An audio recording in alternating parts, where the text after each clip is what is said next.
I want to spend this session looking at the subject of trend lines.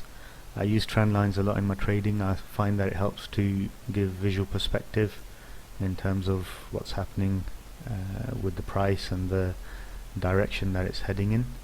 The chart that we're looking at the moment is Euro GBP. I like trend lines because I find that they're a lot less discretionary than drawing horizontal support and resistance levels, and the reason for that is that when any number of traders are looking at a chart, if we just look at this wave which I've charted here, regardless of how those trend lines are being joined and the points at which they're being connected from, it's near on impossible. It's not near on impossible, it is impossible that you would end up drawing a trend line facing the opposite direction to the one that I've drawn here. And with a trend line, what matters is the direction of that trend line. The secret is in the word really, because what that line is doing is defining the direction of the trend.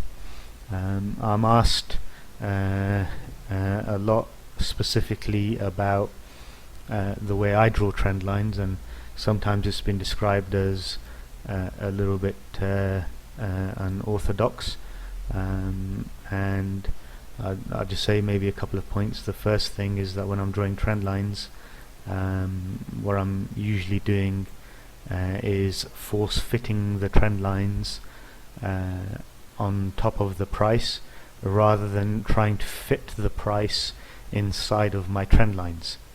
And the reason that I do that is that I'm trying to identify channels.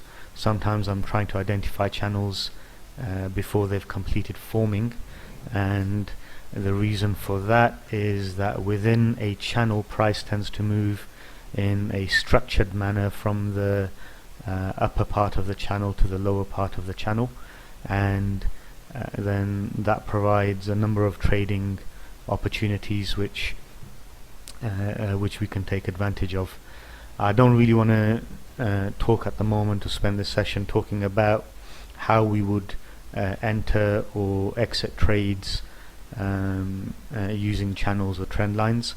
Just want to give a kind of guide or introduction to the subject and just demonstrate its usefulness in terms of gaining perspective on price movement itself. Sometimes when you're drawing these trend lines, you end up discovering some interesting relationships, and you start identifying the way that price behaves around trend lines.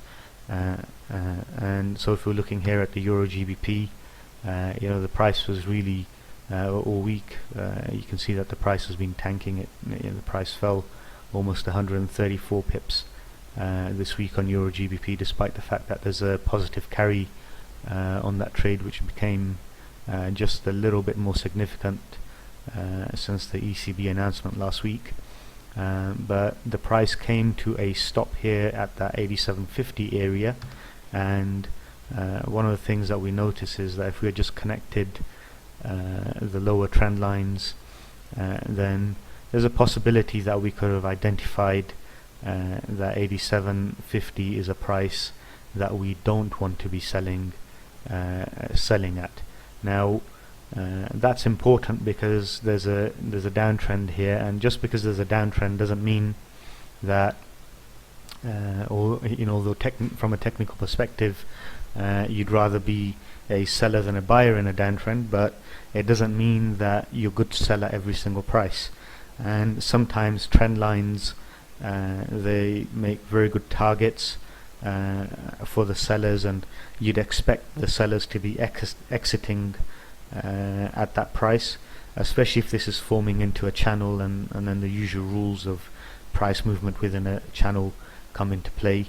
So if this is going to be a down channel, then you'd expect the sellers to kick in at the top end of that channel, and you'd expect for the sellers to be exiting at the bottom end of the channel, and sometimes you'd expect buyers to be kicking in at the bottom end of the channel. If we just flick through a few charts, we can see a few more interesting relationships. So for example, here's a chart of Kiwi It's the New Zealand dollar against the US dollar, and this morning the price fell to 81.06 region, and it gave a good 110 pip bounce from that area. Now, using a trend line, would it be possible that we could identify that area that the price is going to come to a halt there, or maybe we can find some kind of relationship that would help us identify it. So if I zoom in, you'll be able to see what I've done, which is that I connected a trend line just using these two lower points here. I've copied that trend line to the low of that candle there, and if we look,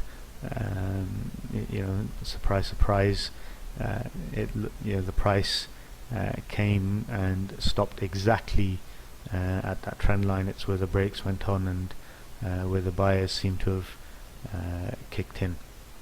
If we're looking at a chart of Pound Swissy, again, it's an interesting chart. Over the last few months there's been a very significant downtrend which has been in play. I think it's given up almost 1,500 pips over the last couple of months.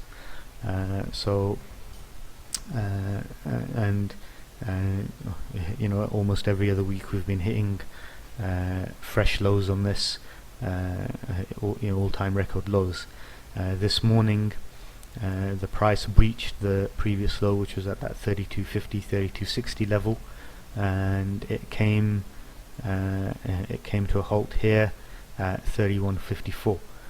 Now, is there any way that we could have known that this would make a target for the price? Maybe we could use a trend line to try and identify the relationship, and if I connect this trend line here, we can see where the breaks came on, and so perhaps this trend line is going to be significant as the price falls. Maybe it's even possible that we can construct a channel. Out of it. And sometimes what I do is I draw multiple trend lines on a chart, and I'll watch how the price reacts around these levels. If I find that the price is just zigzagging through it, then I'll end up removing that because it doesn't really have any significance. Other times you'll see a trend line acting in a manner where it's giving support or resistance, and I'll be more alert and more aware of that. So that's the way that I play with the trend lines. That's how I construct them, and it's always a useful exercise to do. It's something, playing with trend lines, it's something that can be back tested, and you find an interesting relationship, and then you try to forward engineer that trend line in the future, and try and see if you get a reaction, if you get a reaction to price at that particular point. And here's another example on Euro GBP.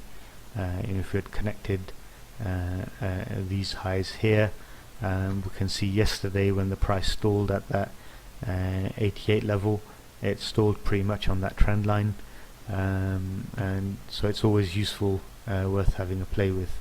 I hope you found this presentation useful. In the next session we'll start looking at how we can trade in and around these trend lines, so I look forward to seeing you then.